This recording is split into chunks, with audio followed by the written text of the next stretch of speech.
Hello കൂട്ടുകാരെ, എല്ലാവരും സുഖമായിട്ടിരിക്കുന്നല്ലേ? ഞാനിന്ന് അടിപൊളി പൈനാപ്പിൾ കേക്കിൻ്റെ ഒരു റെസിപ്പി ആയിട്ടാണ് വന്നത്. അപ്പോൾ നമുക്ക് പൈനാപ്പിൾ കേക്ക് എങ്ങനെ തയ്യാറാക്കുന്നതെന്ന് നോക്കാം.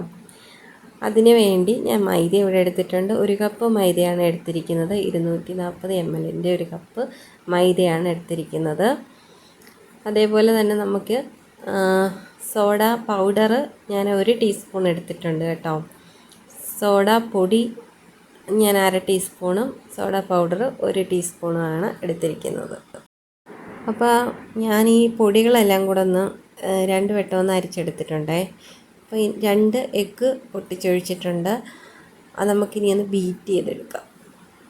നല്ല ഒന്ന് ബീറ്റ് ചെയ്തെടുക്കണം. അപ്പോൾ മുട്ട നമ്മൾ ബീറ്റ് ചെയ്ത് ഇവിടെ വെച്ചിട്ടുണ്ട് കേട്ടോ. ഇനി നമുക്ക് ഇതിലേക്ക് പൊടിച്ച് വെച്ചിരിക്കുന്ന പഞ്ചസാര ഇട്ട് കൊടുക്കാം. ഞാൻ 7 ടീസ്പൂണാണ് പഞ്ചസാര പൊടിക്കാനെടുത്തത്. അപ്പോൾ ആ 7 ടീസ്പൂൺ പഞ്ചസാര പൊടിച്ചതും ഫുള്ളായിട്ട് ഞാൻ ചേർക്കുന്നുണ്ട് ഇതിലേക്ക്.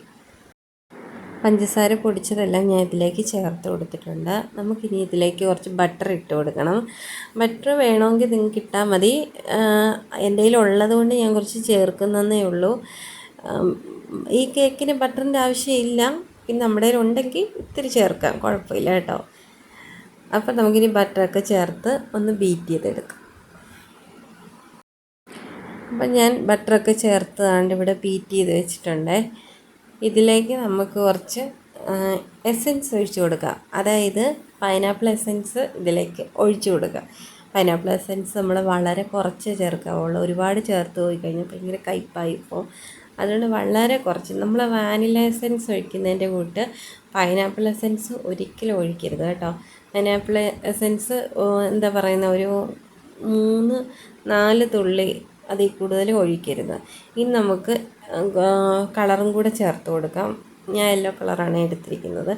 അതും കൂടെ ഒരു 2 തുള്ളി 3 തുള്ളി ചേർത്ത് കൊടുക്കുക. അത് വേണമെന്നില്ല, കാരണം ബട്ടറൊക്കെ ചേർത്തുകൊണ്ട് മഞ്ഞ കളറ് ഉണ്ട് അതിൽ. നമ്മൾ എടുത്തിരിക്കുന്ന മുട്ടയും നാടൻ കോഴിമുട്ട ആയതുകൊണ്ട് തന്നെ മഞ്ഞ കളർ അതിലുണ്ട്. അപ്പോൾ നിങ്ങൾക്ക് വേണമെങ്കിൽ കുറച്ച് കളറൂടെ ചേർത്താൽ മതി കേട്ടോ. അപ്പോൾ ഞാനൊരു 2-3 തുള്ളി ഒഴിച്ചിട്ടുണ്ട്. ഇനി അതിലേക്ക് നമുക്ക് കുറച്ച് പാലും കൂടെ ഒഴിച്ച് കൊടുക്കാം. ഞാൻ നല്ല കാച്ചിയിട്ട് അത് തണുപ്പിച്ച് എടുത്തിരിക്കുന്നതാണ് കേട്ടോ. നിങ്ങൾക്ക് നല്ലപോലെ കാച്ചണമെന്നൊന്നുമില്ല, ഒന്ന് ചൂടാകുമ്പോഴത്തേന് എടുത്താൽ മാത്രം മതി. അപ്പോൾ നമ്മൾ ബട്ടർ ചേർത്തത് കൊണ്ട് എണ്ണ നമുക്ക് 1 ടീസ്പൂൺ 2 ടീസ്പൂൺ മാത്രം ചേർത്താൽ മതി. പിന്നെ ചേർത്തില്ലെങ്കിലും കുഴപ്പമൊന്നുമില്ല കേട്ടോ. അപ്പോൾ ഓയിൽ തന്നെ ചേർക്കണം, വെളിച്ചെണ്ണ ഒന്നും എടുത്ത് ചേർത്തേക്കരുതേ. അപ്പോൾ ഇനിയിപ്പോൾ ഇത് നല്ലൊന്ന് ബീറ്റ് ചെയ്തെടുക്കാം. അതേപോലെ തന്നെ എപ്പോഴും പറയുന്നതിൻ്റെ കൂട്ട് തന്നെ എൻ്റെ ചാനൽ കണ്ട് ഇഷ്ടപ്പെടുന്ന എൻ്റെ കൂട്ടുകാരെ എല്ലാവരും ഒന്ന് സബ്സ്ക്രൈബ് ചെയ്ത് സപ്പോർട്ട് ചെയ്യുക. തൊട്ടടുത്ത് കാണുന്ന ബെല്ലൈക്കണും കൂടെ ഒന്ന് ഇനേബിൾ ചെയ്യുക. ഇനേബിൾ ചെയ്യുന്ന സമയം തന്നെ ഓൾ എന്നുള്ളൊരു ഓപ്ഷനുണ്ട്, അതും കൂടെ ഒന്ന് ക്ലിക്ക് ചെയ്യുക. എന്നാലേ ഞാൻ തുടർന്നിടുന്ന വീഡിയോസിൻ്റെ നോട്ടിഫിക്കേഷൻ നിങ്ങൾക്ക് കിട്ടത്തുള്ളൂ. തീർച്ചയായിട്ടും ഇതെല്ലാം തയ്യാറാക്കിയിട്ട് ഫീഡ്ബാക്ക് തരാനും മറക്കരുത്. ഇനി നമുക്ക് കുറേശ്ശെ പൊടികൾ ചേർത്ത് കൊടുക്കാം. അപ്പം നമ്മൾ കുറേശ്ശെ പൊടികൾ ഇട്ടിട്ട് ഞാൻ 2 വട്ടം ഇട്ട് നല്ല ഒന്ന് എന്താ പറയുന്നത് ഒരു രീതിയിൽ തന്നെ നമുക്കൊന്ന് ബീറ്റ് ചെയ്തെടുക്കാം, നല്ല ഒന്ന് മിക്സ് ചെയ്തെടുക്കാം. അപ്പം ഇങ്ങനെ തന്നെ ചെയ്യണം, പതുക്കെ ചെയ്ത് കൊടുത്താൽ മതി കേട്ടോ. ഓക്കെ, നമുക്കിതെല്ലാം ഒന്ന് റെഡിയാക്കിയിട്ട് വരാം. അപ്പോൾ നമുക്ക് ഈ കേക്ക് ടിന്നിലേക്ക് ഒഴിച്ച് കൊടുക്കാം.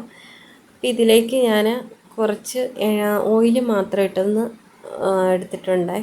നമ്മൾ ബട്ടർ പേപ്പർ ഒന്നും ഇടുന്നില്ല, ഓയിൽ മാത്രം ഒന്ന് ഇട്ട് കൊടുത്താൽ മതി. എന്നിട്ട് എപ്പോഴും പറയുന്നതിൻ്റെ കൂട്ട് എന്താ പറയുന്നത്, നല്ല ഒന്ന് ടാപ്പ് ചെയ്തിട്ട് എടുത്ത് വയ്ക്കുക. നമ്മൾ അടുപ്പിലാണ് വയ്ക്കുന്നത്, നമുക്ക് ഓവനൊന്നുമില്ല, നമ്മൾ എപ്പോഴും അടുപ്പിൽ തന്നെ വയ്ക്കുന്നത്. നമ്മൾ എന്തിൽ വേണം, ഇപ്പോൾ കുക്കറിൽ വേണമെങ്കിൽ കുക്കറിൽ നമുക്ക് ഉണ്ടാക്കാം, അല്ലാതെ നമ്മൾ ദോശക്കല്ലിലോ അങ്ങനെ എന്തെങ്കിലും നമുക്ക് എടുക്കാം. അടി കെട്ടിയുള്ള ഒരു പാത്രം എടുക്കണമെന്നേ ഉള്ളൂ. അപ്പോൾ ഇതേപോലെയുള്ള പാത്രം ഇല്ലാത്തവർ സാധാരണ എന്തെങ്കിലും ഒരു പാത്രം വെച്ചിട്ട് നമുക്ക് തയ്യാറാക്കി എടുത്താൽ മതി.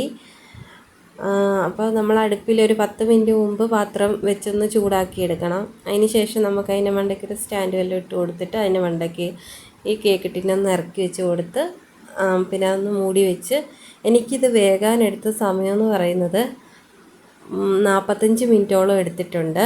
ഈ കേക്ക് വേകാൻ ഇച്ചിരി താമസം ഉണ്ടായിരുന്നു.